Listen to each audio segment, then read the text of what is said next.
আপনাদের পড়ে শোনাচ্ছিলাম জ্যাক লন্ডনের বিখ্যাত উপন্যাস দ্য সি উলফ। উপন্যাসটির আজ ১০ম পর্ব, পঞ্চবিংশ অধ্যায়।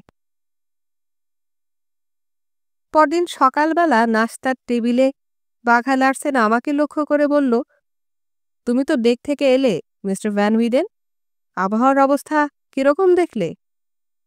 খোলা সিঁড়ি দিয়ে ঝরে পড়া সূর্যালোকের দিকে তাকিয়ে আমি বললাম, মোটামুটি পরিষ্কার। পশ্চিম দিক থেকে একটু একটু বাতাস বইছে। লুইয়ের কথা ঠিক হলে বাতাসের বেগ বাড়বে। প্রফুল্ল মুখে বাঘা লার্সেন মাথা নাড়ল, বলল, কুয়াশার কোনো চিহ্ন দেখা যাচ্ছে? উত্তর আর পশ্চিম দিকে বেশ ঘন কুয়াশা পড়েছে। ওকে এই খবরে আরো উৎফুল্ল দেখা গেল।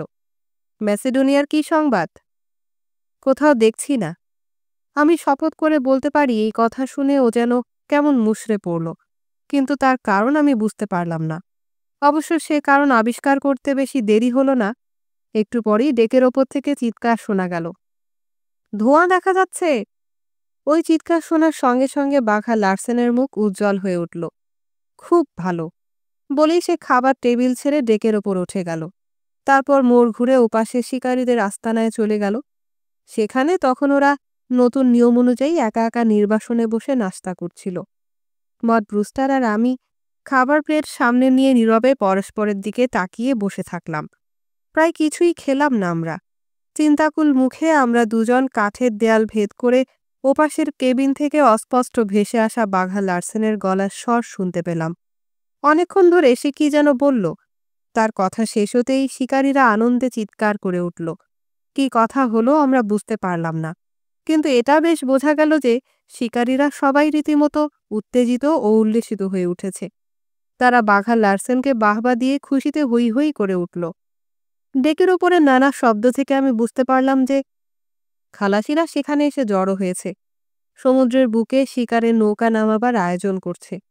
মড ব্রুস্টার আমার সঙ্গে ডেকের ওপর উঠে এলো।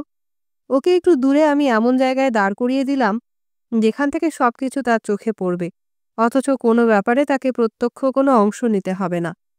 খালাসিদের উৎসাহ এবং তৎপরতা দেখে বুঝলাম যে আসন্ন ঘটনাটি সম্পর্কে তারাও ওয়াকিবহাল। একটু পরেই শিকারীরা সবাই তাদের বন্দুক আর গুলির বাক্স নিয়ে ডেকের ওপর উঠে এলো। যেটা অস্বাভাবিক সেটা হলো এই যে এবার তাদের সঙ্গে রাইফেলও দেখলাম। সাধারণত ওরা কখনো রাইফেল নিয়ে নৌকায় নামতো না। দূরপাল্লার রাইফেল দিয়ে শিল শিকার করে কোনো লাভ হতো না। নৌকার কাছে গিয়ে পৌঁছবার আগেই আহত শিল পানিতে ডুবে তলিয়ে যেত। কিন্তু এবার দেখলাম প্রত্যেক শিকারী তার নিজের নিজের রাইফেল সঙ্গে নিয়েছে, আর প্রচুর কার্তুজ। ম্যাসেডোনিয়া ধোঁয়া তখন পশ্চিম দিকে ধীরে ধীরে ঘন আর স্পষ্ট হয়ে দেখা যাচ্ছিল। সেই দিকে তাকিয়ে শিকারীদের মুখ যেন আনন্দ ও উত্তেজনায় আরও উদ্ভাসিত হয়ে উঠল। তাড়াতাড়ি করে আমাদের 5টি নৌকা সমুদ্রে নামিয়ে দেয়া হলো। আগের দিনের মতো পাখার আকারে ছড়িয়ে পড়ে তারা উত্তর দিকে এগিয়ে গেল। আমার পেছন থেকে তাদের অনুসরণ করলাম আমরা। কৌতূহলী চোখে আমি কিছুক্ষণ তাদের লক্ষ্য করলাম, কিন্তু তাদের আচরণের মধ্যে অস্বাভাবিক কিছু আবিষ্কার করতে পারলাম না। মাঝে মাঝে তারা পাল নামিয়ে নিয়ে গুলি ছুঁড়ে শিল শিকার করল, তারপর আবার পাল তুলে নিয়ে এগিয়ে গেল। ম্যাসেডোনিয়া বিগত দিনের কীর্তির পুনরাবৃত্তি করল। আমাদের নৌকাগুলোকে ছাড়িয়ে সামনে এগিয়ে গিয়ে নিজেদের নৌকা নামিয়ে তাদের শিকারে সব আয়োজন ভণ্ডুল করে দিল। 14টা নৌকা সমুদ্রের বুকে নামিয়ে সুষ্ঠুভাবে শিকার করতে অনেকটা জায়গার বিস্তৃতির প্রয়োজন হয়। ম্যাসেডোনিয়া উত্তর পূর্ব দিকে যেতে যেতে ঘুরে ঘুরে আমাদের গতিপথকে রুদ্ধ করে তার নৌকাগুলো নামিয়ে দিতে লাগল। আর আমার কৌতূহল দমন করতে ব্যর্থ হয়ে আমি বাঘা লার্সেনকে জিজ্ঞেস করলাম, কি ব্যাপার কি? কর্কশ কণ্ঠে সে জবাব দিল, সেই নিয়ে তোমাকে মাথা ঘামাতে হবে না, একটু পরেই দেখতে পাবে। এখন শুধু প্রার্থনা করো যে বাতাসের বেগ যেন প্রবল থাকে। বলেই সে প্রায় সঙ্গে সঙ্গে যোগ করল, তা ব্যাপারটা তোমাকে বলতে আমার কিছুমাত্র আপত্তি নেই। আমার ভাইজানকে তার নিজের দাওয়াইয়ের একটু স্বাদ দিতে চাই, অর্থাৎ ওর মুখের শিকার আমরা কেড়ে নেব, এবং শুধু আজকের মতো নয়, পুরো মৌসুমের জন্য যদি ভাগ্য সুপ্রসন্ন হয়। আর ভাগ্য যদি সুপ্রসন্ন না হয়? আমি প্রশ্ন করলাম। সে সহস্যে জবাব দিল, সে কথা ধর্তব্যের মধ্যেই নয়। সুপ্রসন্ন হতেই হবে, নতুবা আমাদের দফা চিরতরে রফা হবে। বাঘা লার্সেন তখন হুইল ধরে বসেছিল। আমি ওর কাছ থেকে বিদায় নিয়ে আমার অস্থায়ী হাসপাতালের দিকে এগিয়ে গেলাম। সেখানে নিলসন আর টমাস মার্গ্রিস শুয়ে আছে। নিলসনের ভাঙা পা সুন্দরভাবে জোড়া লেগে আসছিল। তার মন মেজাজ প্রত্যাশিত রকম ছিল, কিন্তু বাবুর্চি যেন এক অপরিসীম নিরন্ধ্র হতাশার গহ্বরে তলিয়ে যাচ্ছিল। এই হতভাগ্য বেচারির প্রতি আমি একটা গভীর সহানুভূতি অনুভব করলাম। সে যে এখনো বেঁচে আছে, জীবনকে আঁকড়ে ধরে আছে, তা আমার কাছে বিস্ময়কর বলে মনে হলো। বহু বৎসরের চরম লাঞ্ছনা তার ক্ষীণ দেহটিকে জর্জরিত করে ফেললেও তার মধ্যেকার জীবনের প্রদীপটি এখনো সমান উজ্জ্বলভাবে জ্বলছে। আমি ওকে উৎসাহ দিয়ে বললাম, আজকাল খুব ভালো নকল পা তৈরি হচ্ছে। তার সাহায্যে তুমি এখনো অনেক দিন খটখট করে বহু জাহাজের রান্নাঘরে কাজ করতে পারবে। কিন্তু তার উত্তরের মধ্যে কোনো আশার আলো ফুটল না, বরং গম্ভীর গলায় সে বলল, আপনি যা বলেছেন সে সম্পর্কে আমি জানি না, কিন্তু একটা জিনিস আমি খুব ভালো করে জানি, ওই পিশাচটা না মরা পর্যন্ত আমি শান্তি পাব না। আমার আগেই ও মরবে, মরবে, মরবে। বেঁচে থাকার তার কোনো অধিকার নেই। ডেকের ওপর ফিরে এসে আমি দেখলাম যে বাঘা লার্সেন এক হাতে চাকা ধরে জাহাজ চালাচ্ছে, অন্য হাতে দূরবীন চোখে দিয়ে আমাদের নৌকাগুলির অবস্থান লক্ষ্য করছে। বিশেষ করে ম্যাসেডোনিয়ার দিকে সে লক্ষ্য রাখছে খুব তীক্ষ্ণভাবে। আমাদের নৌকাগুলির অবস্থান সম্পর্কে আমি একটা জিনিস লক্ষ্য করলাম, তারা উত্তর থেকে বেশ কয়েক বিন্দু পশ্চিমে সরে এসেছে, কিন্তু এর ফলে আমাদের কি সুবিধা হবে তা বুঝতে পারলাম না। এখনও সামনের খোলা সমুদ্র আর আমাদের নৌকার মাঝখানে পরীক্ষার মতো ওই জাহাজের 5খানা নৌকা দাঁড়িয়ে আছে। তারাও একটু পশ্চিমে সরে এসেছে, ফলে ধীরে ধীরে তারা নিজেদের বাকি নৌকাগুলো থেকে একটু দূরে সরে এসেছে। আমাদের নৌকা শুধু পাল তুলেই যাচ্ছিল না, মাঝিরাও বলিষ্ঠ হাতে বৈঠা চালাচ্ছিল। শিকারীরাও হাত লাগালো, ফলে তাড়াতাড়ি আমাদের নৌকা, কি বলবো, শত্রুপক্ষের নৌকার কাছে এগিয়ে গেল। ততক্ষণে ম্যাসেডোনিয়া ধোঁয়া ক্ষীণ হতে হতে উত্তর পূর্ব দিগন্তে প্রায় মিলিয়ে গেছে। জাহাজটি তো সম্পূর্ণ অদৃশ্য হয়ে গেছে। আমরা এতক্ষণ নিতান্ত আলস্য ভরে ঢিমে তেতালা চালে চলছিলাম। তাছাড়া দুবার কিছুক্ষণের জন্য জাহাজ একদম থামিয়ে দিয়ে চুপ করে বসেছিলাম। কিন্তু এখন সব আলস্য ঝেড়ে ফেলে দিয়ে আমরা দ্রুত বেগে চলতে লাগলাম। তাড়াতাড়ি আমরা আমাদের নৌকাগুলো ছাড়িয়ে গিয়ে ডান দিকে ওদের প্রথম নৌকাটির প্রায় গায়ের উপর গিয়ে পড়লাম।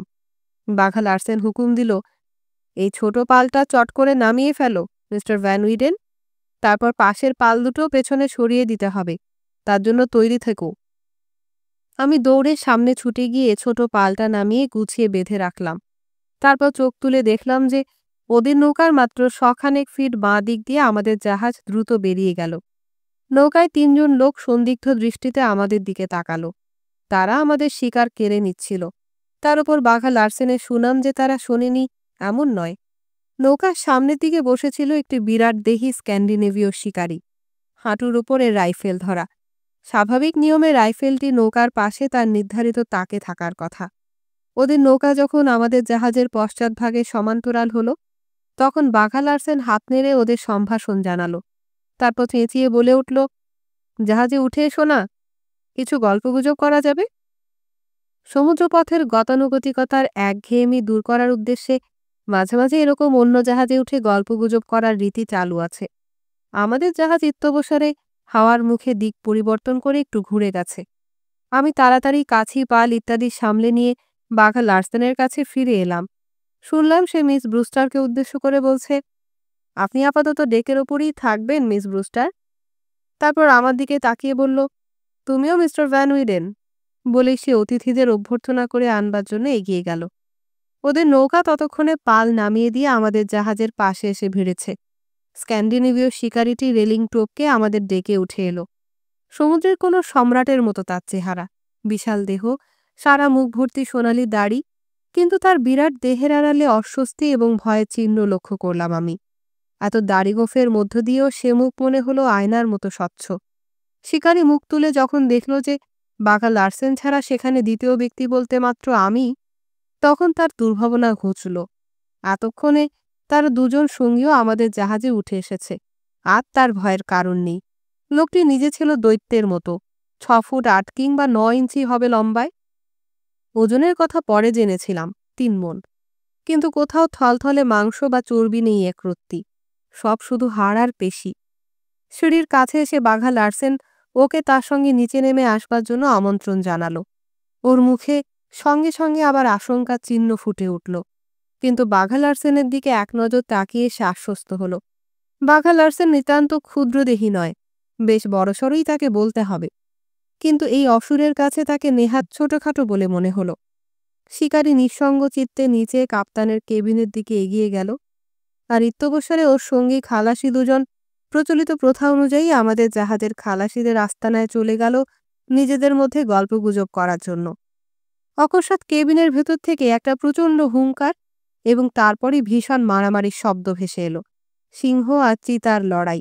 গর্জন শোনা যাচ্ছিল সিংহের, বাঘা লার্সেন হলো চিতাবাঘ। তিক্ত স্বরে আমি মিস ব্রুস্টারকে বললাম, আমাদের আতিথেয়তার স্বরূপ বুঝতে পারছেন? সে মাথা নেড়ে জানালো যে তার কানে ওই শব্দ ঠিক এসে পৌঁছেছে। বর্বর হিংস্র সংঘাতের কথা ভেবেই তার মুখ পাংশু বিবর্ণ হয়ে উঠল। গোস্টে পা দেবার পর প্রথম কসপ্তাহ আমি যে যন্ত্রণা ভোগ করেছিলাম, সে এখন সেই যন্ত্রণার মধ্য দিয়ে পার হচ্ছিল। আমি বললাম, আপনি একটু সামনে এগিয়ে গিয়ে আমাদের শিকারীদের আস্তানার দিকে চলে যান না, সেই বোধহয় ভালো। আমার দিকে তাকিয়ে সে মাথা নাড়ালো। তার ক্লিষ্ট দুটি চোখ মেলে ধরল আমার মুখের উপর।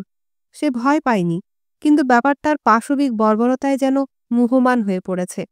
আমি পরিস্থিতির সুযোগ গ্রহণ করে বললাম, মিস বুস্টার, একটা কথা মনে রাখবেন, এখন যে ব্যাপারটা ঘটছে বা আগামীতে যা ঘটতে যাচ্ছে, তাতে আমি যে ভূমিকা পালন করব সেটা নিতান্ত নিরুপায় হয়েই করব। কারণ জীবন নিয়ে যদি আমি আর আপনি এই দুর্দৈব থেকে কোনোদিন রক্ষা পেয়ে ফিরে যেতে চাই, তাহলে এছাড়া ভিন্ন কোনো পথ নেই।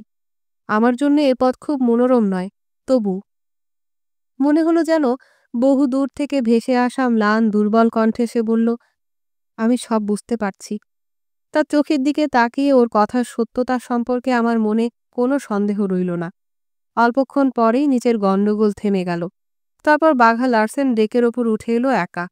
তামাটে রঙের নিচে একটু লালচে আভা ছাড়া তার চেহারায় বা শরীরে সংগ্রামের আর কোনো চিহ্ন দেখা গেল না। সে আমাকে লক্ষ্য করে বলল, ওই লোক দুটিকে এখানে পাঠিয়ে দাও, মিস্টার ভ্যান উইডেন। আমি তার নির্দেশ পালন করলাম। 2-1 মিনিটের মধ্যেই ওরা এসে বাঘা লার্সেনের সামনে দাঁড়ালো। ওদের দিকে তাকিয়ে এসে আদেশ করল, নৌকাটা জাহাজে তুলে ফেলো। তোমাদের শিকারী আপাতত কিছুকাল এখানে থাকবে ঠিক করেছে। ওদেরকে একটু ইতস্তত করতে দেখে সে আবার তীব্র কণ্ঠে তার আদেশের পুনরাবৃত্তি করল, আমি তোমাদের নৌকাটা জাহাজে তুলে ফেলতে বলেছি। তারপর একটু থেমে কোমল অথচ বুকের মধ্যে তীব্র ভয় জাগানো অদ্ভুত মসৃণ গলায় বলল, কে জানে, হয়তো বেশ কিছুদিন তোমাদেরকে আমার সঙ্গে স্বীকার করতে হবে। কাজেই শুরু থেকেই একটা সমঝোতা হয়ে যাওয়া ভালো। হ্যাঁ, দাঁড়িয়ে থেকো না, একটু হাত পা চালিয়ে কাজ করো। মরণ লার্সেনের জাহাজে এত ঢিমে তেতালা চালে চলতে না, সে কথা আমার জানা আছে। ওর গলার স্বরে ও কথা বলবার ঢঙে তাদের চলাফেরায় লক্ষণীয় দ্রুততা দেখা গেল। নৌকাটা জাহাজের ওপর তোলা হয়ে গেলেই আমি আবার আমাদের জাহাজের পাল তুলে দিলাম। বাঘা লার্সেন জাহাজ চালাচ্ছিল। গোস্ট এবার এগিয়ে গেল ডান দিকে ম্যাসেডোনিয়ার দ্বিতীয় নৌকাটির অভিমুখে। আপাতত আমার হাতে কোনো কাজ ছিল না। একটু অবসর পেয়ে বাকি নৌকাগুলোর দিকে একটু নজর দিলাম। দেখলাম যে ম্যাসেডোনিয়ার তৃতীয় নৌকাটিকে আক্রমণ করেছে আমাদের ছোট নৌকা, আর আমাদের বাকি 3টি নৌকা আক্রমণ করেছে ওদের চতুর্থ নৌকাটিকে। ওদের পঞ্চম নৌকাটি তাদের সবচাইতে কাছের সঙ্গীর সাহায্যার্থে এগিয়ে আসছে। দূরপাল্লার লড়াই শুরু হয়ে গেছে। পটাপট রাইফেলের গুলি চলছে। ততক্ষণে সমুদ্রের অবস্থাও বেশ বিক্ষুব্ধ হয়ে উঠেছে। এই পরিস্থিতিতে অব্যর্থ লক্ষ্য সন্ধান সহজ নয়। আমাদের জাহাজ আরেকটু অগ্রসর হতেই আমরা বেশ কয়েকটি বুলেটকে ঢেউয়ের মাথা ছুঁয়ে ছুটে যেতে দেখলাম। আমরা যে নৌকাটির পশ্চাৎধাবন করছিলাম সেটা আমাদের হাত এড়াবার উদ্দেশ্যে দিক পরিবর্তন করে ভিন্ন পথ ধরল। সঙ্গে সঙ্গে আমাদের নৌকা অভিযানকে কিছুটা ব্যাহত করার চেষ্টাও সে যে সেটা করবে, তাও বোঝা গেল। এরপর আমার নিজের কাজে আমাকে কিছুক্ষণ এত ব্যস্ত থাকতে হলো যে পরবর্তী সব ঘটনা খুব ভালো করে লক্ষ্য করতে পারিনি। শুধু একবার দেখলাম যে বাঘা লার্সেন নূতন লোক দুটিকে নিচে খালাসিদের আস্তানায় পাঠিয়ে দিল।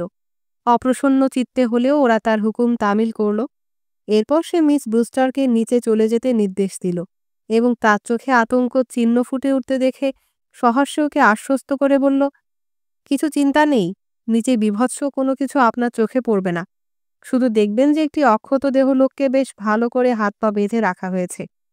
জাহাজের ওপর দিয়ে কিছু গুলিগোলা ছুটতে পারে, আমি চাই না যে আপনি তার শিকার হন। তার কথা শেষ হতে না হতেই একটা বুলেট শোঁ করে এসে তার দুহাতের মাঝখানে ধরা হাতের পিতলের চাকার একটা শিকের ওপর লেগে একদিকে ছিটকে বেরিয়ে গেল। দেখলেন তো, বলেই সে আমাকে লক্ষ্য করে বলল, মিস্টার ভ্যান উইডেন, তুমি একটা চাকাটা ধরবে? মডব্রুস্টার সিঁড়ি দিয়ে একটুখানি নেমে চুপ করে দাঁড়ালো। শুধু তার মাথা তখন দেখা যাচ্ছিল। বাঘা লার্সেন একটা রাইফেল নিয়ে এসে তার মধ্যে গুলি ভরছিল।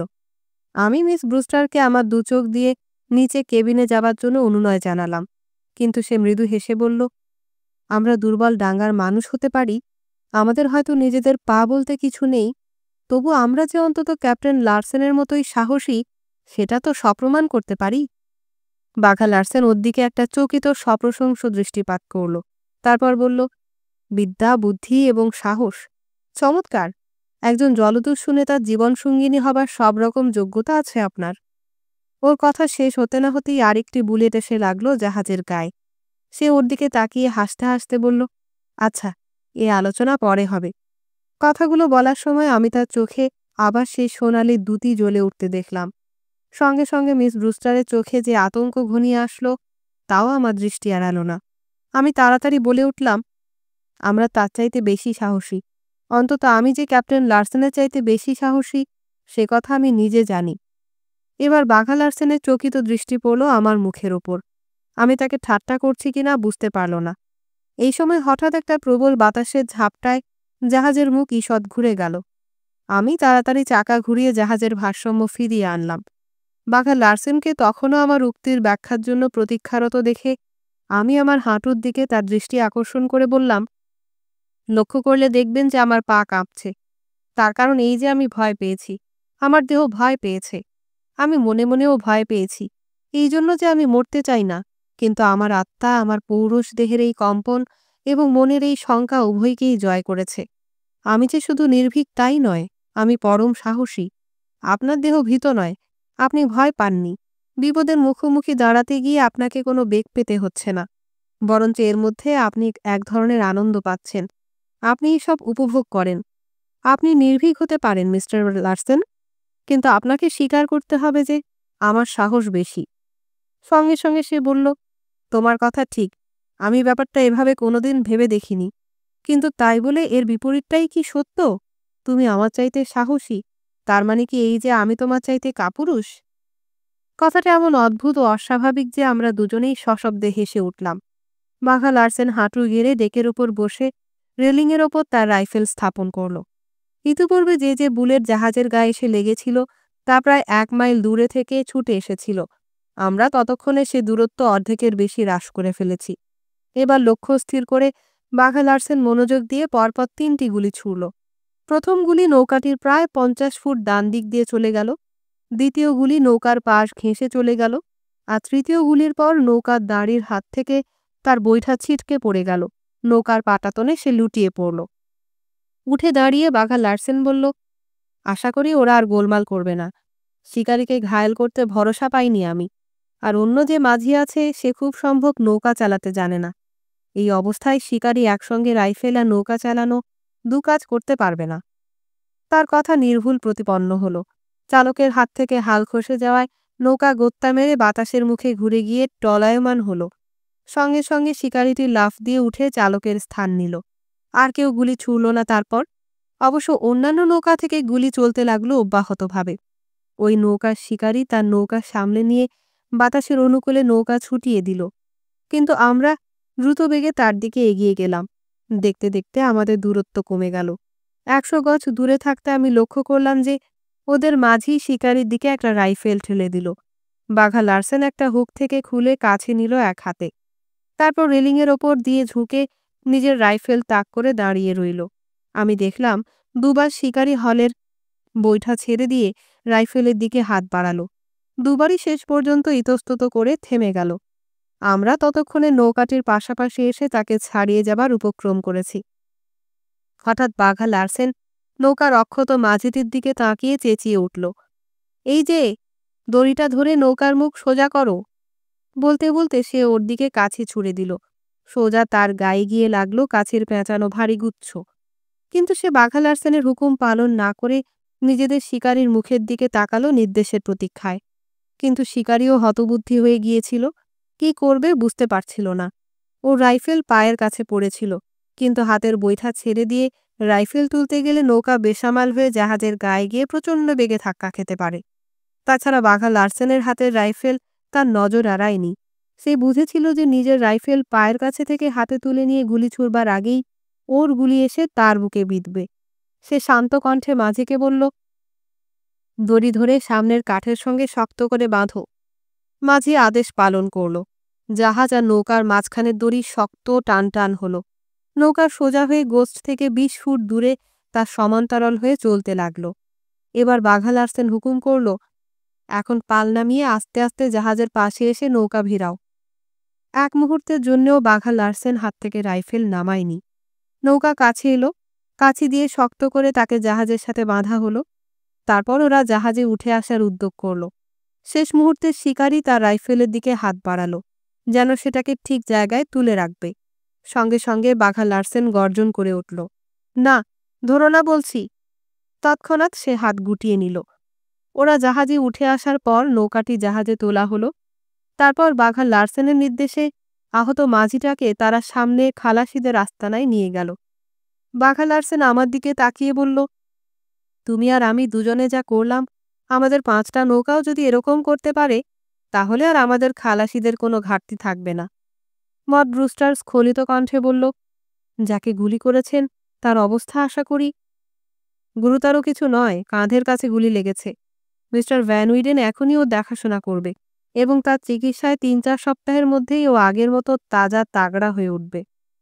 তারপর মেসিডোনিয়া 3য় নৌকাটির দিকে তাকিয়ে এসে বলল, কিন্তু ওখানকার হাবভাব যা দেখছি, তাতে ওই নৌকার লোকজনদের জীবিত অবস্থায় পাবো বলে মনে হয় না। আমি ওই দিকেই জাহাজ চালাচ্ছিলাম তখন। দেখতে দেখতে নৌকার কাছাকাছি এসে পড়লাম। বাঘা লার্সেন বলল, হর্নার আর স্মোকের কাণ্ড এটা। আমি ওদের বারবার বলে দিয়েছিলাম যে মরা নয়, জ্যান্ত লোক আমি চাই।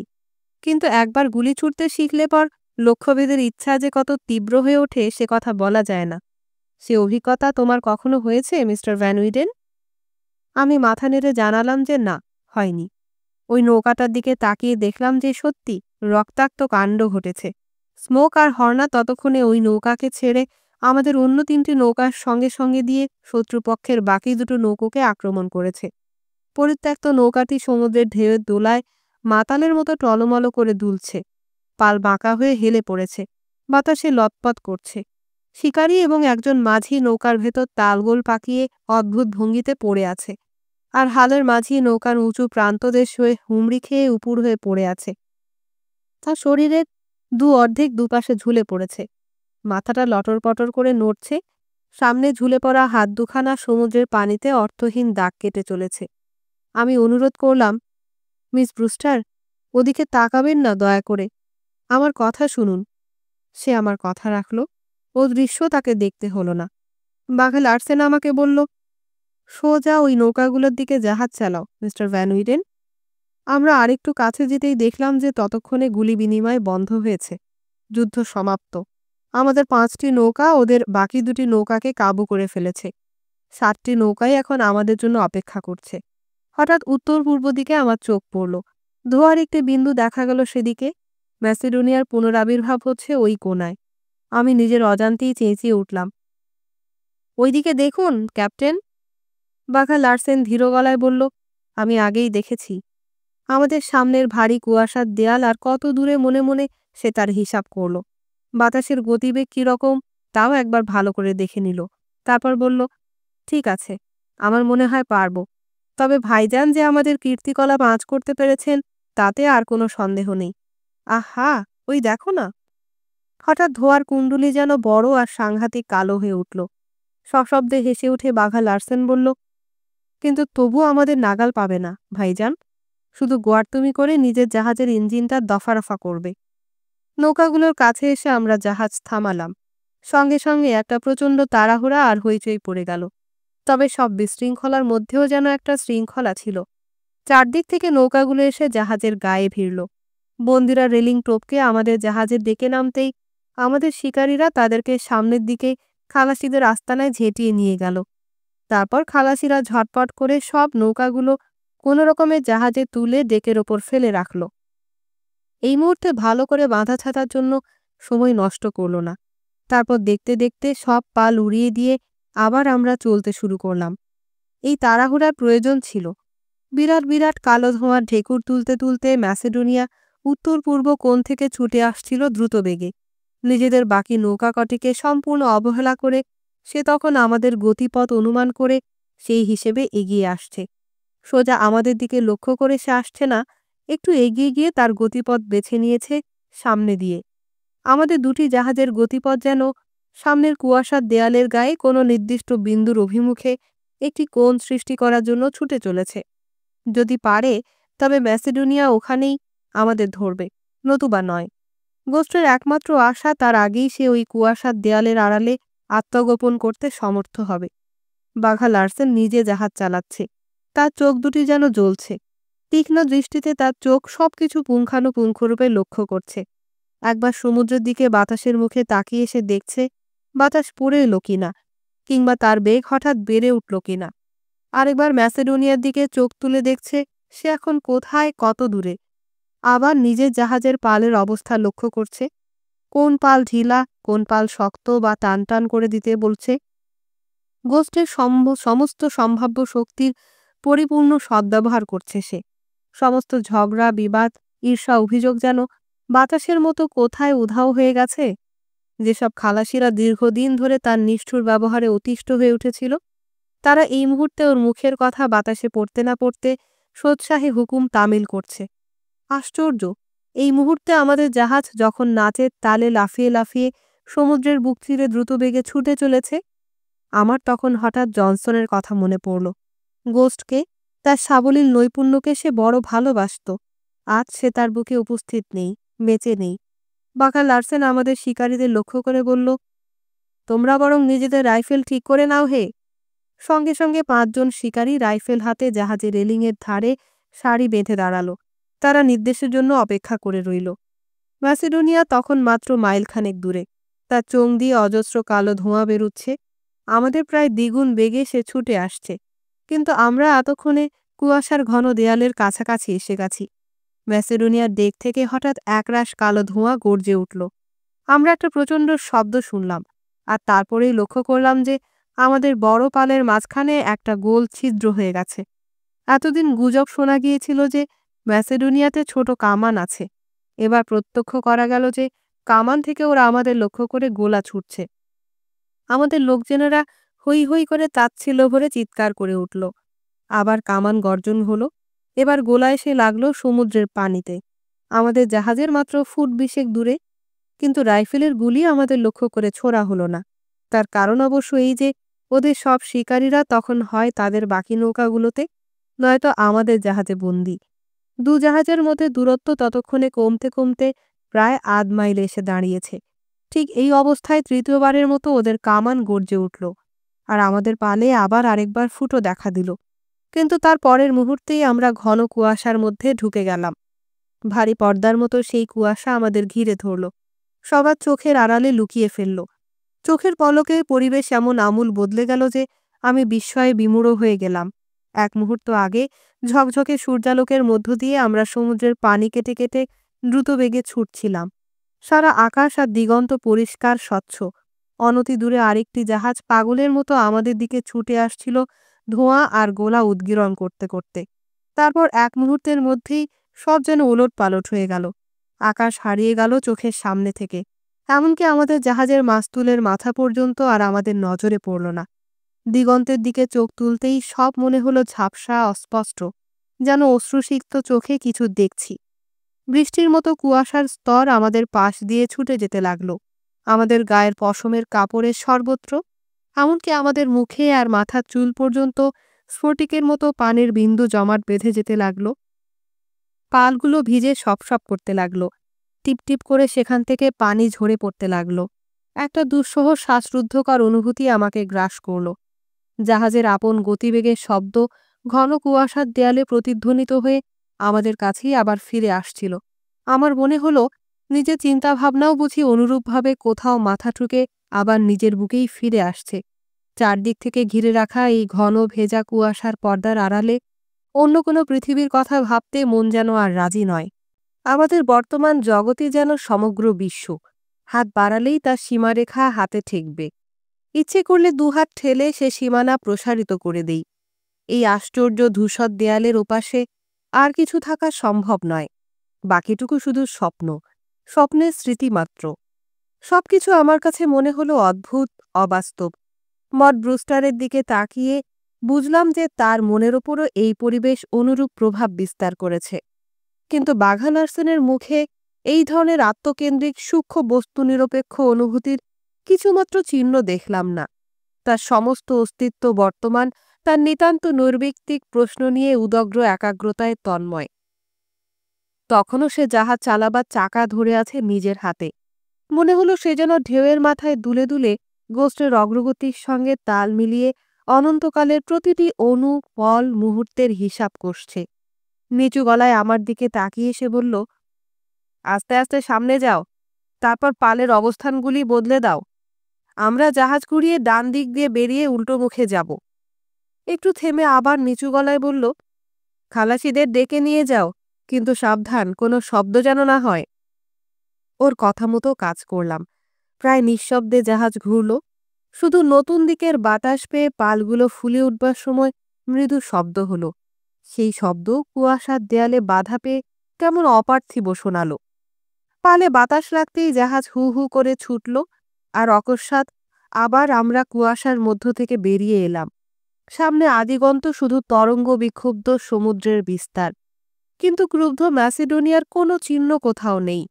তার ধোঁয়াও নিশ্চিহ্ন হয়ে গেছে। বাঘা লারসেন কুয়াশার পর্দা ঘেঁষে উল্টোমুখে জাহাজ চালাতে আরম্ভ করল। ওর চাতুরি এবার আমার কাছে স্পষ্ট হল। ম্যাসিডোনিয়া অন্ধের মতো আমাদের পিছনে পেছনে সোজা কুয়াশার মধ্যে ঢুকে গেছে। ভেবেছে নিজের শ্রেষ্ঠতর গতিবেগের কল্যাণেই আমাদের ধরে ফেলবে। আর এদিকে বাঘা লারসেন চট করে কুয়াশার গহ্বর থেকে বেরিয়ে এসে উল্টো দিকে ছুটে চলেছে।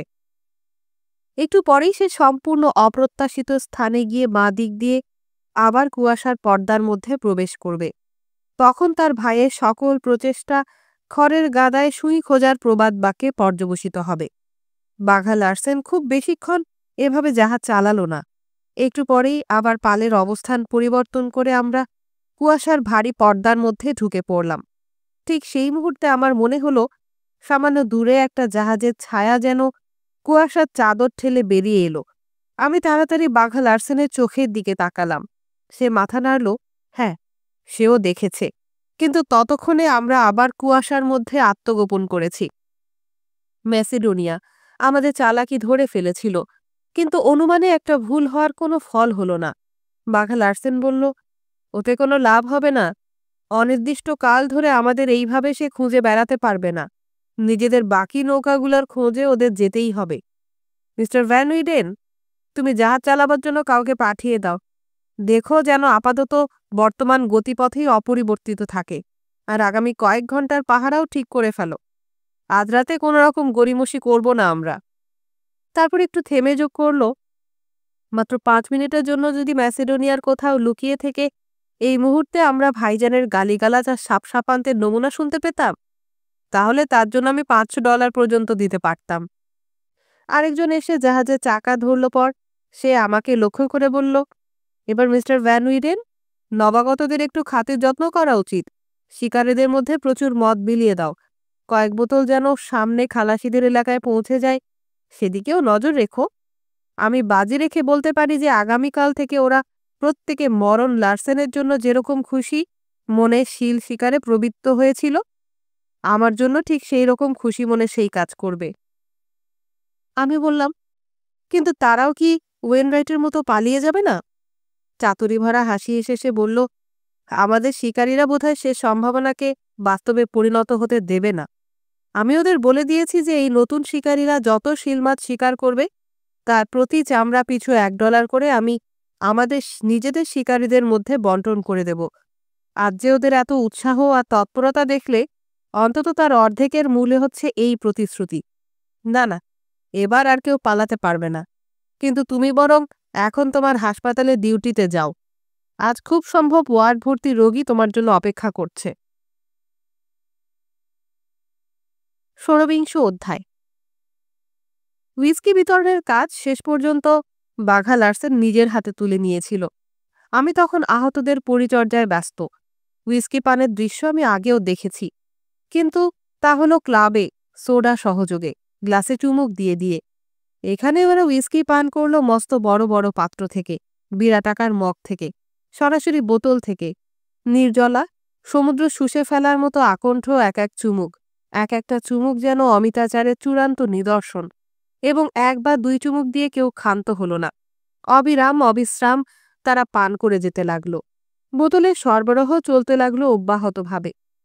সবাই নির্বিচারে পান করল, আহতরাও। উফটি উফটি আমাকে আমার কাজে সাহায্য করেছিল, সেও পান করল, একমাত্র লুই ছাড়া।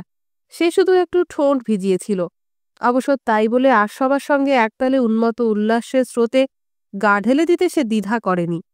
সে একটা দৃশ্য বটে। উচ্চকণ্ঠে তারা সেদিনের সংঘর্ষের বর্ণনা দিল। তুচ্ছ কোনো বিশদ বিবরণের ক্ষেত্রে দুই ভিন্ন মত নিয়ে তর্ক করল।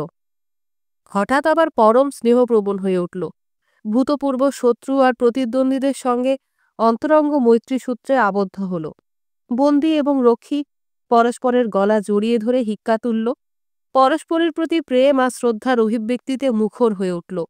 অতীতের বহু করুণ ও দুঃখময় অভিজ্ঞতার কথা বলতে বলতে তারা কেঁদে দুচোখ ভাসিয়ে দিল।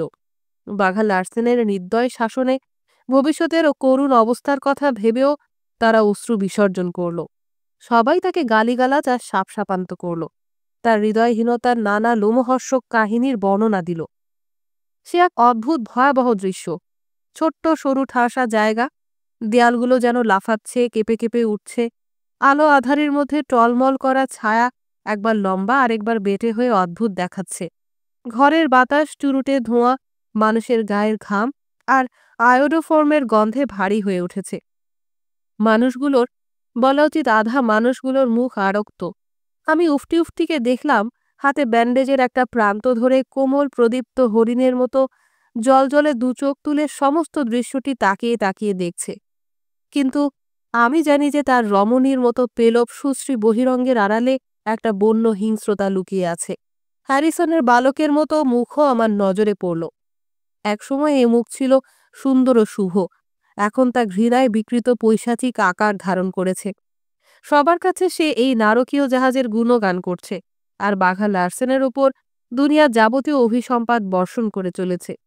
বাঘা লার্সেন, সবসময় এই বাঘা লার্সেন, যারা নিষ্ঠুর নিপীড়নে সবাই অতিষ্ঠ, যার দাসত্ব শৃঙ্খলে সবাই আবদ্ধ, যে একটি পুরুষ সার্সি, সবাই যার শুয়োরের পাল, লাঞ্ছিত হয়েও সবাই যার পদলেহন করতে ব্যস্ত, একমাত্র মত্ত অবস্থায়, নিতান্ত সঙ্গোপনে যার বিরুদ্ধে সবাই বিদ্রোহবাণী উচ্চারণ করতে পারে। কিন্তু আমি ভাবলাম, আমিও তাহলে এই শুয়োরের পালের একটি, আর মড ব্রুস্টার? না না, কখনোই নয়। ক্রোধে এবং সংকল্পের দৃঢ়তায় আমি দাঁতের দাঁত ঘষলাম। যে আহত লোকটির আঘাতের পরিচর্যা করছিলাম আমি, সে আমার হাতের চাপে যন্ত্রণায় মুখ বিকৃত করল। উফটি উফটি কৌতূহলী দুচোখ মেলে আমার মুখের দিকে তাকালো। আমার মনে হলো আমার নব উপলব্ধ প্রেম যেন আমার দেহ ও মনে অকস্মাৎ এক প্রচণ্ড শক্তির জোয়ার এনে দিয়েছে। আর কাউকে আমি ভয় করি না। বাঘা লার্সেন আমাকে ঠেকাতে পারবে না। ৩৫ বছরের গ্রন্থকীটের স্বভাব আমাকে আর বাধা দিতে পারবে না। আমি আমার পরিকল্পনা ও সংকল্প কাজে পরিণত করবই। সব ঠিক হয়ে যাবে। আমিই ঠিক করব। আশ্চর্য এই শক্তির অনুভূতিতে উদ্বুদ্ধ হয়ে প্রদীপ্ত অন্তরে আমি ডেকের উপর উঠে এলাম। সেখানে তখন রাতের অন্ধকারে ভুতুরে কুয়াশা আর শান্ত মধুর অনাবিল বাতাস। শিকারীদের আস্তানায় দুজন আহত হয়ে পড়েছিল। সেখানে গিয়েও সেই একই দৃশ্যের পুনরাবৃত্তি দেখলাম। শুধু বাঘা লার্সেনের বিরুদ্ধে কেউ কোনো অভিসম্পাদ বাণী উচ্চারণ করল না। ওখানকার কাজ শেষ করে গভীর স্বস্তির নিঃশ্বাস ফেলে আমি আবার ডেকের ওপর উঠে এলাম। তারপর কেবিনের দিকে এগিয়ে গেলাম। সেখানে গিয়ে দেখলাম খাবার দেয়া হয়ে গেছে। বাঘা লার্সেন আর মড আমার জন্য অপেক্ষা করছে। জাহাজে সবাই মদে চুর হয়ে উঠল। শুধু বাঘা লার্সেন এক ফোঁটা মদ স্পর্শ করল না। পরিবেশের অবস্থা দেখে সে ওই ঝুঁকি নিতে রাজি হল না। আমি এবং লুই ছাড়া কারো উপর সে ভরসা করতে পারছিল না। এবং লুই তখন জাহাজের চাকা ধরে জাহাজ চালানোর কাজে ব্যস্ত।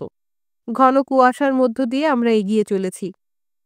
আলো নেই, মাস্তুলের মাথায় পাঞ্জিরি নেই। এই অবস্থায় বাঘা লার্সেনকে খালাসিদের মধ্যে উদার হাতে অত মদ বিলিয়ে দিতে দেখে আমি অবাক হয়েছিলাম, কিন্তু স্পষ্টতই বোঝা যাচ্ছে যে ওদের মনস্তত্ত্ব তার ভালো জানা আছে। এই পদ্ধতিতেই সে রক্তপাতে যার শুরু, আন্তরিকতায় তার সমাপ্তি ঘটাতে চাইছে। মরন লার্সেনের পরাজয় তার উপর আশ্চর্য প্রভাব বিস্তার করল। গতকাল সে নিজের যুক্তিজালের বন্ধনে আটকা পড়ে বিষাদ ও হতাশায় মুহ্যমান হয়ে পড়েছিল। আমার ভয় ছিল যে কোনো মুহূর্তে সেই বিষাদের প্রতিক্রিয়ায় সে অহেতুক ক্রোধে ফেটে পড়বে, কিন্তু সেরকম কিছু ঘটল না। তার দেহ ও মনের অবস্থা দেখলাম চমৎকার। বোধহয় এতগুলো নৌকা আর শিকারীকে বন্দি করতে পেরে মনের স্বাভাবিক প্রতিক্রিয়াকে সে রোধ করতে পেরেছে। অন্তত আমি তাই ভেবেছিলাম, কিন্তু আমি তখন জানতাম না যে ওই মুহূর্তেই তার মনের মধ্যে ভীষণ এক অগ্নিগর্ভ আলোড়ন ঘনিয়ে উঠছিল। যা বলছিলাম, আমি যখন কেবিনে ঢুকলাম তখন বাঘা লার্সেন তার নিজের দেহ ও মনের চমৎকার সুস্থ সাবলীল উৎফুল্ল অবস্থা সম্পর্কে পূর্ণ সচেতন। বেশ কয়েক সপ্তাহ ধরে মাথা ধরায় সে আক্রান্ত হয়নি। চোখ দুটি আকাশের মতো স্বচ্ছ নীল, মুখের তামাটে রং স্বাস্থ্যের আভায় উজ্জ্বল। দেহে শিরা ও উপশিরা দিয়ে যেন অপূর্ব প্রাণশক্তি দুর্বার বেগে বন্যার মতো প্রবাহিত হচ্ছে। পরম উৎসাহের সঙ্গে মডের সাথে সে আলাপ করছিল। আলাপের বিষয়ে প্রলোভন। ঘরে ঢুকতে ঢুকতে যেটুকু শুনলাম তাতে মনে হলো যে সে বলছে, মানুষ যখন প্রলোভনের ফাঁদে ধরা পড়ে, যখন তার পদস্খলন হয়, তখনই তাকে প্রলোভন বলা যায়, নতুবা নয়। সে বলছিল, আমি যা স্পষ্ট বুঝি তা হলো এই যে মানুষ যা কিছু করে তার নিজের ইচ্ছা বা অভিলাষের তাড়নাতেই করে। তার সাথে অনেক যন্ত্রণা থেকে সে মুক্তি আকাঙ্ক্ষা করতে পারে, সে আনন্দ উপভোগ করতে চাইতে পারে, কিন্তু সে যাই করুক না কেন তার উৎস হচ্ছে তার নিজের ইচ্ছা ও আকাঙ্ক্ষা। মঠ বাধা দিয়ে বলল, কিন্তু তার ইচ্ছা যদি দুটি বিপরীত মুখে চলে, একটি ইচ্ছা যদি অন্য একটি ইচ্ছা পূরণে বাধা হয়ে দাঁড়ায়? আমি ঠিক এই কথাই বলতে যাচ্ছিলাম, সে বলল। মড ব্রুস্টার নিজের কথার সূত্র ধরে বলে চলল, এবং এই দুই বিপরীতমুখী ইচ্ছার ক্ষেত্রেই মানুষের আত্মার প্রশ্নটি সুস্পষ্ট হয়ে ওঠে।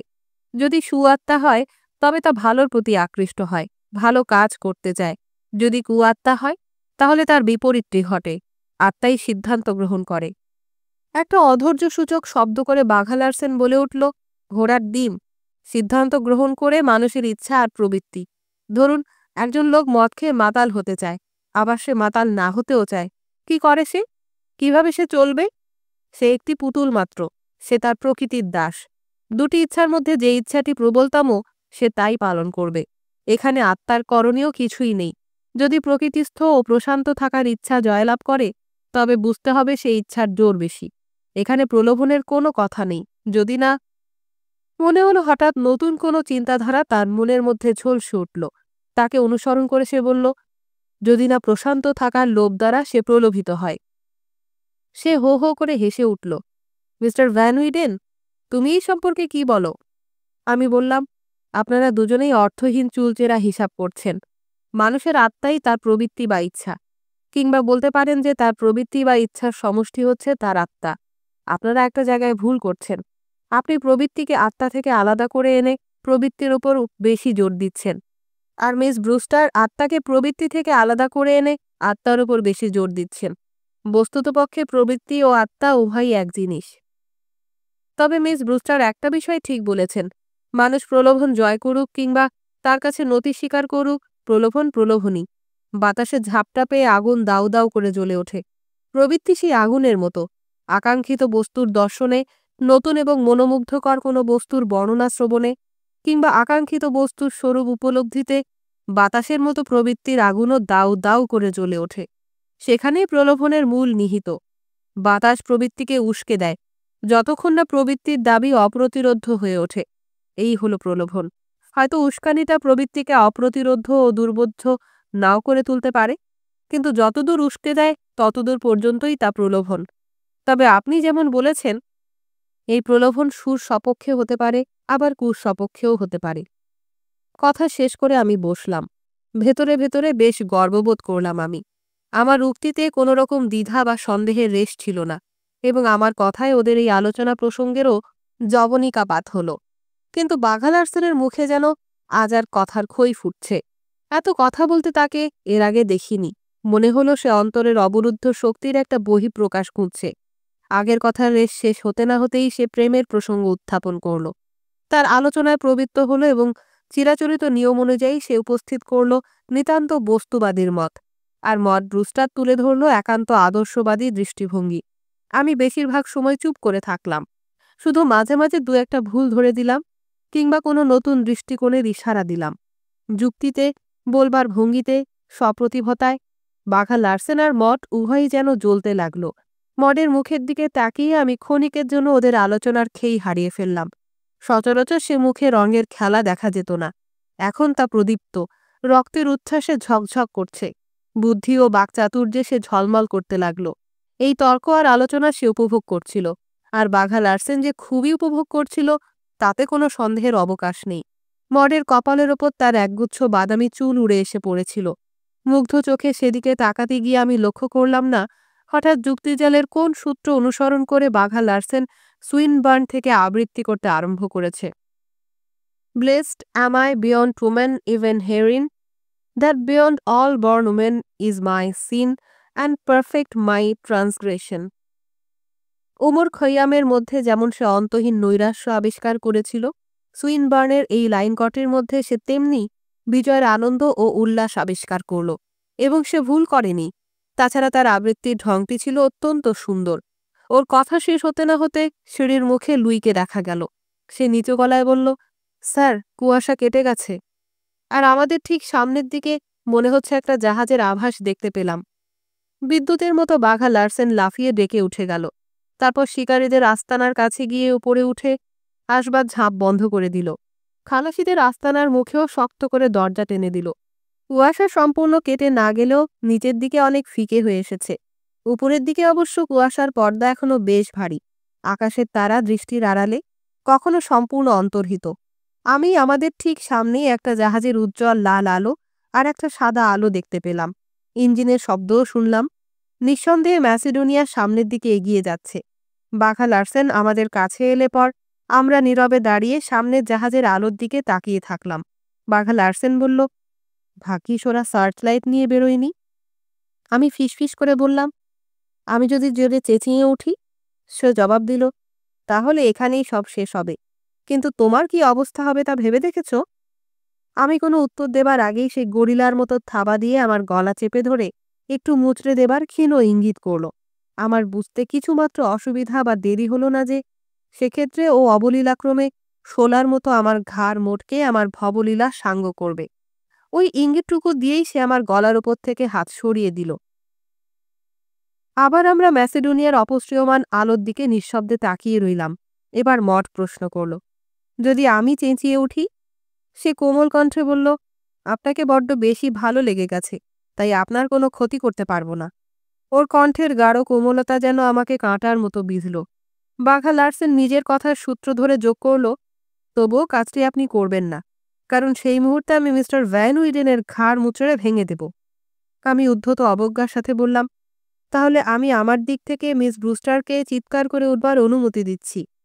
বাঘা লার্সেন ব্যঙ্গ ভরে মন্তব্য করল, কিন্তু আপনি নিশ্চয়ই মার্কিন সাহিত্যের দ্বিতীয় ডিনকে এভাবে বলিদান করতে রাজি হবেন না?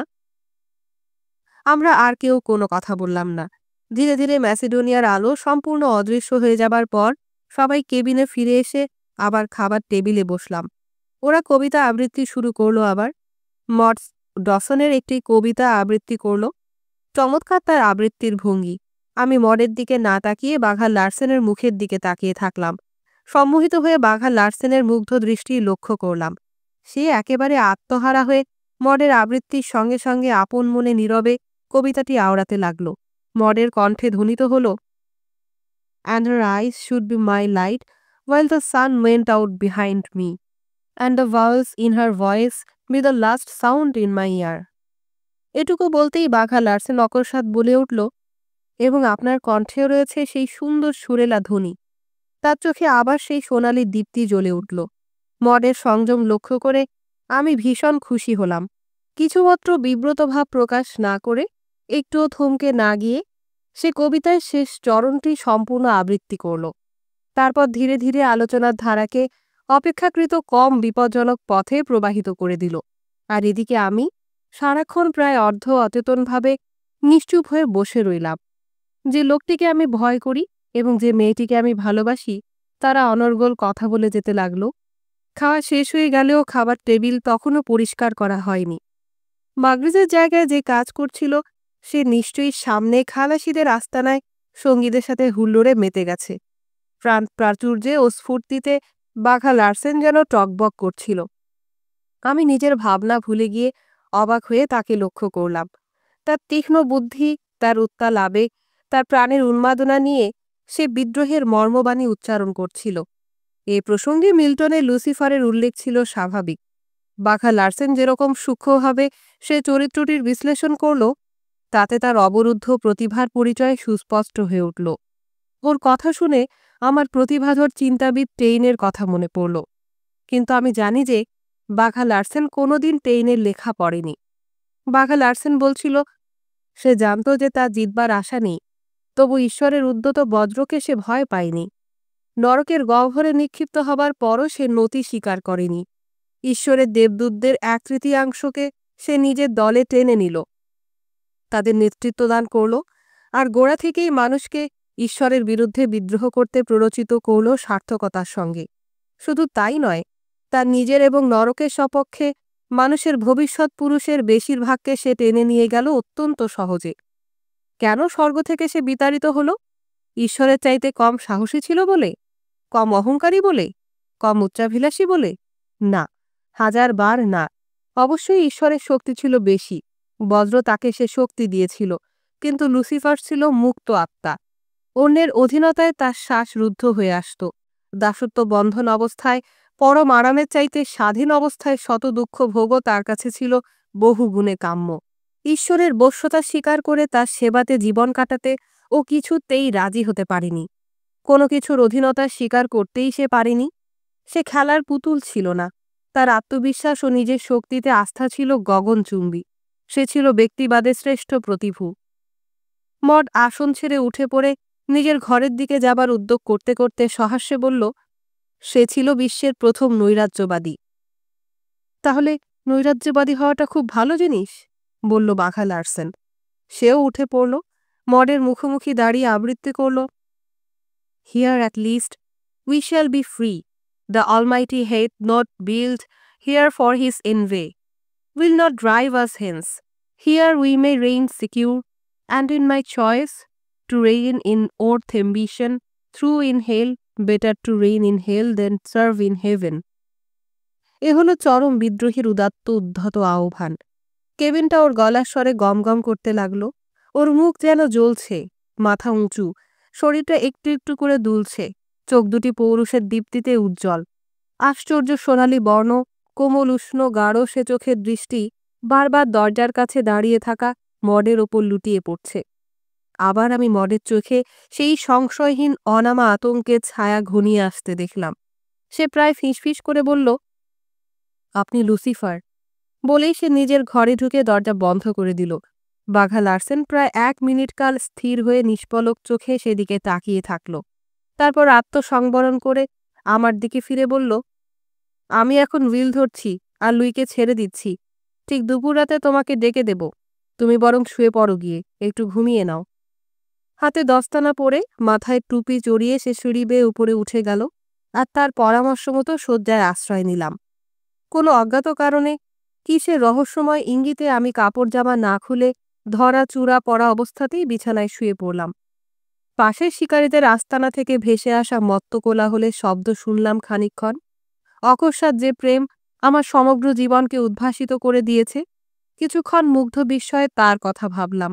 তারপর গান আর হৈহুল্লোড়ের শব্দ ক্ষীণ হতে হতে মিলিয়ে গেল। আমার দুচোখ বন্ধ হয়ে এলো। তন্দ্রার অর্ধমৃত্যুতে আমার চেতনা হারিয়ে গেল। আমি গভীর প্রশান্ত নিদ্রার সমুদ্রে ডুবে গেলাম। কি আমাকে জাগিয়ে দিল বলতে পারবো না, কিন্তু হঠাৎ আমি লাফ দিয়ে বাং থেকে নিচে নামলাম। আমার দুচোখে তখন ঘুমের লেশমাত্র নেই। কোনো অজ্ঞাত বিপদের তীব্র সংকেতে আমার সমস্ত অন্তরাত্মা যেন থরথর কাঁপছে। আমি সজোরে আমার ঘরের দুয়ার খুলে দিলাম। দেখলাম কেবিনের আলো ম্লানভাবে জ্বলছে, আর আমার মড বাঘা লার্সেনের দুবাহুর মধ্যে তার আলিঙ্গনে পিষ্ট হয়ে নিজেকে ছাড়িয়ে নেবার জন্য ছটফট করছে। মুখ গুঁজে দুহাত দিয়ে সে ওকে ঠেলে ফেলে দেবার ব্যর্থ চেষ্টা করছে। মুহূর্তের মধ্যে আমি এসব দেখলাম এবং তক্ষুনি এক লাফে সামনের দিকে ছুটে গেলাম। ও মুখ তুলতেই তার মুখের ওপর ঘুষি মারলাম আমি। কিন্তু সে আঘাতকে নিতান্ত তুচ্ছ জ্ঞান করে সে একটা জন্তুর মতো হিংস্র গর্জন করে হাতের সামান্য এক ঝটকায় আমাকে ছুঁড়ে ফেলে দিল দূরে। শুধু কবজির একটু ধাক্কা, কিন্তু তার শক্তির প্রচণ্ডতায় সেই সামান্য ধাক্কাতে আমি সজোরে ছিটকে পড়ে গেলাম স্টেট রুমের দরজার উপর। দরজা ভেঙে খান খান হয়ে গেল।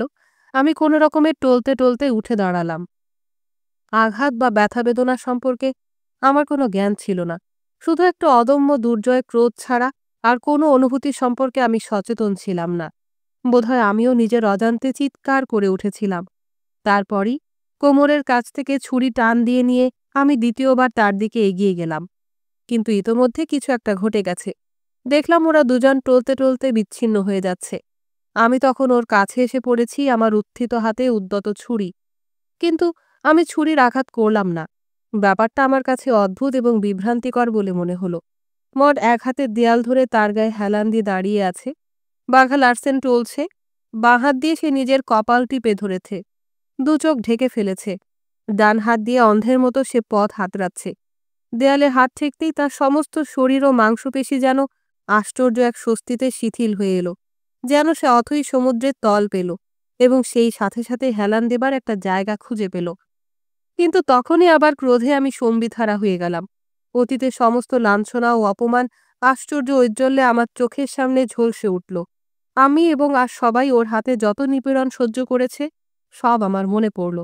লোকটির সমগ্র অস্তিত্বের সীমাহীন অপরাধে আমি একেবারে ক্ষেপে গেলাম। অন্ধের মতো, উন্মাদের মতো আমি ছুরি হাতে ওর ওপরে ঝাঁপিয়ে পড়ে তার কাঁধে আঘাত করলাম। আঘাত করার সঙ্গে সঙ্গেই বুঝলাম যে কিছুই হয়নি, শুধু সামান্য মাংস কেটে গেছে মাত্র। মারাত্মক কোনো জায়গায় দ্বিতীয় আঘাত হানবার জন্য আমি আবার ছুরি উঁচু করলাম। কিন্তু মড আমার ছুরিকাঘাত লক্ষ্য করেছিল। এবার সে চেঁচিয়ে উঠল, না না, প্লিজ না। আমি মুহূর্তের জন্য হাত নামিয়ে নিলাম, কিন্তু মুহূর্তের জন্যই। তারপরে আবার আমি ছুরি উঁচু করলাম। মড সেই মুহূর্তে আমাদের মাঝখানে বিদ্যুৎ বেগে এসে না দাঁড়ালে তখনই বাঘা লার্সেনের জীবনাবসান ঘটত। সে দুহাত দিয়ে আমাকে জড়িয়ে ধরল। তার চুল আমার মুখের ওপর লুটিয়ে পড়ল। আমার বুকের রক্ত তোলপাড় করে উঠল। কিন্তু অন্তরের দুর্বার ক্রোধ তখনও প্রশমিত হল না। সে নির্ভয়ে আমার চোখের দিকে তাকিয়ে অনুনয় করে বলল, আমার জন্য ওকে রেহাই দিন। ওকে আঘাত না দিয়ে নিজেকে ওর হাত থেকে ছাড়িয়ে নেবার চেষ্টা করতে করতে আমি বললাম, আপনার জন্যই আমি ওকে খুন করব। সে আলতোভাবে আমার ঠোঁটের ওপর তার আঙুল রাখল, বলল, চুপ। সেই স্পর্শ আমার কাছে এত মধুর মনে হলো, সাহস করতে পারলে তখনই তার সেই আঙুলগুলোতে চুমু খেতাম আমি। আবার সে অনুরোধ করল, প্লিজ প্লিজ। এবং সেই মুহূর্তে নিজেকে আমি নিতান্ত অসহায় ও নিরস্ত্র বোধ করলাম। ভবিষ্যতেও কতবার যে সে ওই কথাকটি দ্বারা আমাকে সম্পূর্ণ অসহায় ও নিরস্ত্র করে দেবে তা আবিষ্কার করেছিলাম পরে। আমি নিজেকে তার হাত থেকে ছাড়িয়ে নিয়ে পিছনে সরে আসলাম। তারপর কোমরের খাপে ছুরি রেখে বাঘা লার্সেনের দিকে তাকালাম। সে তখনও বাঁ হাত দিয়ে তার কপাল টিপে ধরে আছে, চোখ ঢেকে রেখেছে। তার মাথার সামনের দিকে ঝুঁকে পড়েছে। সারা শরীর যেন নেতিয়ে পড়েছে। তার কোমর, তার দু কাঁধ সব যেন শিথিল হয়ে ঝুলে পড়েছে। স্খলিত কণ্ঠে আতঙ্ক ভরা গলায় বলল, ভ্যান উইডেন, ও ভ্যান উইডেন, তুমি কোথায়? আমি মডের দিকে চোখ তুলে তাকালাম। সে কথা বলল না, কিন্তু মাথা নেড়ে আমাকে ইঙ্গিত করল। আমি বাঘা লার্সেনের কাছে এগিয়ে গিয়ে বললাম, এই যে আমি এখানে, আপনার কি হয়েছে? আগের মতো স্খলিত ভীত কণ্ঠে সে বলল, আমাকে একটা চেয়ারে বসিয়ে দাও।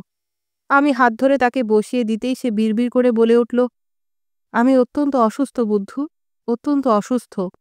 টেবিলের ওপর মাথা ন্যস্ত করে সে দুহাতের মধ্যে মুখ গুজে পড়ে রইল।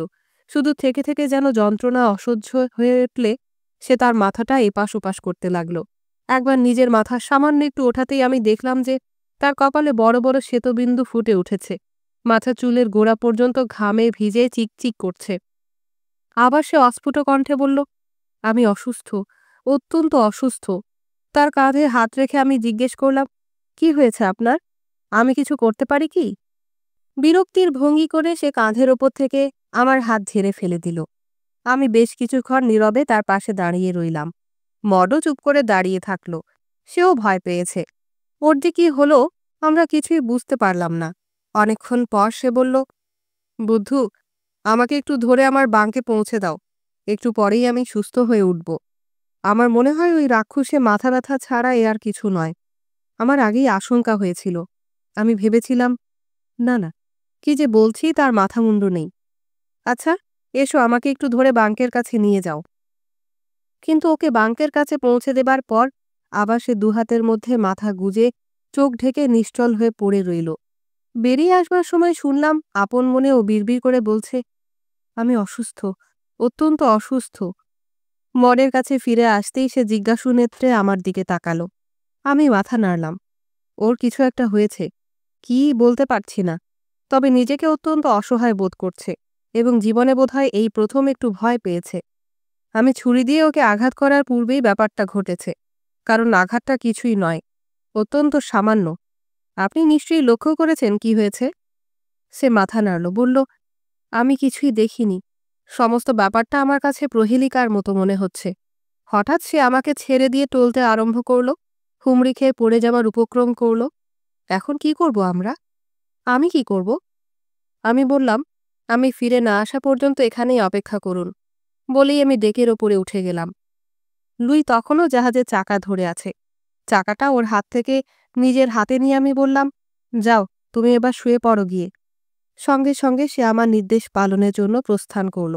গোস্টের ডেকের ওপর তখন আমি একা, আর কেউ কোথাও নেই। যতদূর নিঃশব্দে সম্ভব আমি তাড়াতাড়ি জাহাজের সবগুলি পাল একে একে নামিয়ে গুটিয়ে নিলাম। তারপর নিচে মডের কাছে নেমে গিয়ে ঠোঁটের ওপর তর্জনী স্থাপন করে তাকে চুপ করে থাকতে ইঙ্গিত করে নিঃশব্দে বাঘা লার্সেনের ঘরে প্রবেশ করলাম। সে তখনও ঠিক এক অবস্থায় পড়ে আছে, শুধু মাঝে মাঝে মাথাটা এপাশ থেকে ওপাশে নাড়ছে। আমি জিজ্ঞেস করলাম, আমি কিছু সাহায্য করতে পারি? সে প্রথমে কোনো জবাব দিল না, কিন্তু আমি দ্বিতীয়বার প্রশ্নটির পুনরাবৃত্তি করার পর বলে উঠল, না না, আমি ঠিক আছি। ভোর পর্যন্ত আমাকে শুধু চুপচাপ একলা থাকতে দাও। কিন্তু ওর ঘর থেকে চলে আসবার সময় আমি লক্ষ্য করলাম যে আবার সে অস্থিরভাবে মাথা দোলাতে শুরু করেছে। আমি চলে এলাম। মঠ তখনও আমার জন্য ধীরভাবে অপেক্ষা করছে। ও সম্রাজ্ঞীর মতো উন্নত মাথার ভঙ্গি, প্রশান্ত উজ্জ্বল চোখ দেখে আমার বুকের মধ্যে একটা আনন্দের শিহরণ খেলে গেল। শান্ত ও সংশয়হীন তার চোখ দুটি যেন তার আত্মার প্রতিবিম্ব। আমি ওর চোখে চোখ রেখে বললাম, ৬-৭০০ মাইল পথ আমার সঙ্গে সমুদ্র পাড়ি দিতে ভরসা করেন? অর্থাৎ, মানে? আপনি বলতে চান? বলেই সে থামল। তার মুখের ভাব দেখে বুঝলাম যে সে নির্ভুল অনুমান করেছে। হ্যাঁ, আমি ঠিক তাই বলতে চাই। উন্মুক্ত নৌকা ছাড়া আর আমাদের কোনো পথ নেই। আমার কোনো পথ নেই বলুন, আপনি তো নিশ্চিত নিরাপদে রয়েছেন। না, আমাদের জন্য ওই নৌকাবক্ষ ছাড়া আর গত্যন্তর নেই। আমি দৃঢ় কণ্ঠে বললাম। তারপর বললাম, যান, তাড়াতাড়ি করে যত গরম জামাকাপড় পরতে পারেন পরে নিন। বাকি প্রয়োজনীয় জিনিসপত্র গুছিয়ে একটা পুঁটলি বেঁধে নিন। দেরি করবেন না যেন। সে নিজের ঘরের দিকে দ্রুত পায়ে চলে গেল। জাহাজের ভাড়ার ছিল ঠিক কেবিনের নিচে। মেঝের মাঝখানে টানা দরজা খুলে মোমবাতি জ্বালিয়ে আমি নিচে নেমে গিয়ে রসদপত্র সংগ্রহে মন দিলাম। প্রধানত টিনের খাবার নিলাম পর্যাপ্ত পরিমাণে। আমি নিচ থেকে ওপরের দিকে এগিয়ে দিলাম, আর দুটি আগ্রহী হাত এসে সেগুলো তুলে নিতে লাগলো আমার প্রসারিত হাতের মধ্য থেকে। নিঃশব্দে আমরা কাজ করে গেলাম। কম্বল, দস্তানা, অয়েল স্কিন, টুপি প্রভৃতি সংগ্রহ করলাম জাহাজের স্লপ চেস্ট থাকে। ব্যাপারটা তো সামান্য নয়। ছোট্ট একটা খোলা নৌকায় চড়ে বিরাট বিশাল তরঙ্গ বিক্ষুব্ধ সমুদ্র পাড়ি দিতে হবে।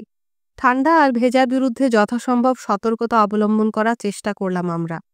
আমরা পাগলের মতো অবিশ্রাম কাজ করে যেতে লাগলাম। সব জিনিসপত্র এনে ডেকের উপর জড়ো করলাম। মডের স্বাস্থ্য এমনিতেই খুব সবল ছিল না। সে ক্লান্ত অবসন্ন হয়ে একসময় চুপ করে বসে পড়ল। তাতেও স্বস্তি না পেয়ে সে শক্ত কাঠের মেঝেতে ডেকের ওপর শটান শুয়ে পড়ে দুহাত দুদিকে ছড়িয়ে সমস্ত শরীর শিথিল করে দিল। আমার মনে পড়ল যে বাড়িতে আমার বোনকে কোনো কোনো সময় আমি ঠিক এরকম করতে দেখেছি। বুঝলাম যে এই পদ্ধতিতেই মডও একটু পরেই সুস্থ হয়ে উঠবে। আমার মনে হলো সঙ্গে কিছু অস্ত্রশস্ত্র থাকলে মন্দ হয় না। নিঃশব্দ পায়ে আমি বাঘা লার্সেনের ঘরে ঢুকে তার রাইফেল আর বন্দুক তুলে দিলাম। তাকে লক্ষ্য করে একবার আমি কথাও বললাম, কিন্তু সে কোনো সাড়া দিল না। অথচ সে ঘুমায়নি, তার মাথা তখনও এপাশ থেকে ওপাশে নড়ছে। আলগোছে দরজাটা বন্ধ করতে করতে আমি আপন মনে অস্ফুট কণ্ঠে বললাম, গুড বাই লুসিফার। এবার কিছু গুলির বাক্স সংগ্রহ করতে হবে, সেটা সহজ কাজ। অবশ্য সেজন্য শিকারীদের আস্তানা সিঁড়িপথে যেতে হলো। ওখানে শিকারীরা নিজেদের নৌকায় শিকারের সময় সঙ্গে নিয়ে যাবার জন্য গুলি বারুদের বাক্স সাজিয়ে রাখত। আমি সেখান থেকে 2টি বাক্স তুলে নিলাম। অল্প দূরেই তাদের হইহুল্লোড় তখনও সমানে চলছে। এরপর নৌকা নামাতে হবে। একা লোকের পক্ষে কাজটা তত সহজ নয়। নৌকার বাঁধনগুলো সব খুলে দিয়ে আস্তে আস্তে একটু একটু করে নৌকার নিচের দিকে নামালাম আমি। পানি থেকে ফুট 2 উপরে থাকতেই রশি আর আংটা দিয়ে নৌকাটাকে জাহাজের গায়ে আটকে রাখলাম। দাঁড়, লগি, বৈঠা, পাল ইত্যাদি সব নৌকাতে সাজিয়ে রাখলাম। তারপর সবগুলো নৌকা থেকে ওদের পানির পাত্রগুলো নিয়ে এসে নিজের নৌকায় জড়ো করলাম। সব সমেত 9টা নৌকা ছিল, কাজেই পানির ব্যবস্থা মোটের ওপর ভালোই হলো। মাছ ধরি আর নোঙর ফেলার মতো ভারও সঙ্গে নিলাম। শেষ পর্যন্ত এত জিনিসপত্র হয়ে গেল যে নৌকা বেশি বোঝাই হয়ে গেল কিনা ভয় হলো। মঠ উপর থেকে জিনিসপত্র আমার হাতে তুলে দিচ্ছিল, আর আমি সেগুলি নৌকায় সাজিয়ে রাখছিলাম। ঠিক সেই সময় হঠাৎ একজন খালাসি ডেকের উপর উঠে এলো। ডান দিকের রেলিং ধরে সে কিছুক্ষণ দাঁড়িয়ে রইল। আমার তখন বাঁদিকের রেলিংয়ের উপর দিয়ে জিনিসপত্র নামাচ্ছি। তারপর ধীরে ধীরে একটু এগিয়ে গিয়ে আমাদের দিকে পেছন ফিরে বাতাসের দিকে মুখ করে আরও কিছুক্ষণ দাঁড়িয়ে থাকল। আমি নৌকার মধ্যে হামাগুড়ি দিয়ে বসে পড়লাম। নিজের হৃৎপিণ্ডের শব্দ শুনতে পেলাম আমি। মরও একটা আড়াল খুঁজে নিয়ে নিঃশব্দে ডেকের উপর উবু হয়ে বসে পড়ল। কিন্তু লোকটা মুহূর্তের জন্য এদিকে ঘুরে তাকালো না। কিছুক্ষণ দাঁড়িয়ে থেকে 2 হাত মাথার উপর উঠিয়ে সশব্দে হাই তুলে নিজেদের আস্তানার দিকে এগিয়ে গিয়ে সিঁড়ি বেয়ে নিচে অদৃশ্য হয়ে গেল। কয়েক মিনিটের মধ্যেই আমাদের মালপত্র তোলা শেষ হয়ে গেল। তারপর নৌকা পানিতে নামিয়ে দিলাম আমি। মঠকে নৌকায় নামিয়ে দেবার সময় অল্পক্ষণের জন্য ওর শরীর আমার শরীরের সঙ্গে নিবিড়ভাবে মিশে রইল। আমার ইচ্ছা হচ্ছিল সেই মুহূর্তেই আমি চিৎকার করে বলে উঠি, তোমাকে আমি ভালোবাসি, ভালোবাসি মঠ। আপ্রাণ চেষ্টায় আমি নিজেকে সংবরণ করলাম। এক হাতে রেলিং ধরে আরেক হাতে ও শরীরের ভার রেখে ধীরে ধীরে আমি ওকে নৌকায় নামিয়ে দিলাম। নিজের দক্ষতায় নিজেই আমি খুশি হয়ে উঠলাম। কয়েক মাস আগে যেদিন চার্লি ফুরুসেতের কাছে বিদায় নিয়ে অলক্ষণে মার্টিনেস জাহাজে চড়ে আমি সান ফ্রান্সিসকোর পথে পাড়ি দিয়েছিলাম, সেদিন এই কাজ করার মতো শক্তি আমার ছিল না। একটা ঢেউয়ের মাথায় নৌকাটা একটু উপরে উঠতেই মডের পা নৌকার পাটাতন স্পর্শ করল। সঙ্গে সঙ্গে আমি ওর হাত ছেড়ে তাকে নৌকায় নামিয়ে দিলাম। তারপর কাছি আর আংটা খুলে দিয়ে নিজেও নৌকায় লাফিয়ে পড়লাম। জীবনে কখনো আমি নৌকা চালাইনি, তবুও আপ্রাণ চেষ্টায় বৈঠার সাহায্যে সন্তর্পণে জাহাজের পাশ থেকে নৌকা বাইরে সরিয়ে নিয়ে এলাম। তারপর নৌকার পাল তুলে দেবার কাজে লেগে গেলাম। শিকারীদের তাদের মাঝি মাল্লাদের একাজ করতে আমি কতবার দেখেছি, তবু বহু কষ্টের পর যে কাজ ওরা হয়তো 2 মিনিটে করত, সে কাজ আমি প্রায় 20 মিনিটে সমাধা করলাম। তারপর হাল ধরে বাতাসের মুখে পাল উড়িয়ে দিয়ে আমি বললাম, ওই যে জাপান, সোজা নাক বরাবর আমাদের সামনে। মঠ বলল, হামফ্রি ভ্যান উইডেন, আপনি একজন সাহসী পুরুষ। না, আমি বললাম, আসলে সাহসী রমণী হচ্ছেন আপনি।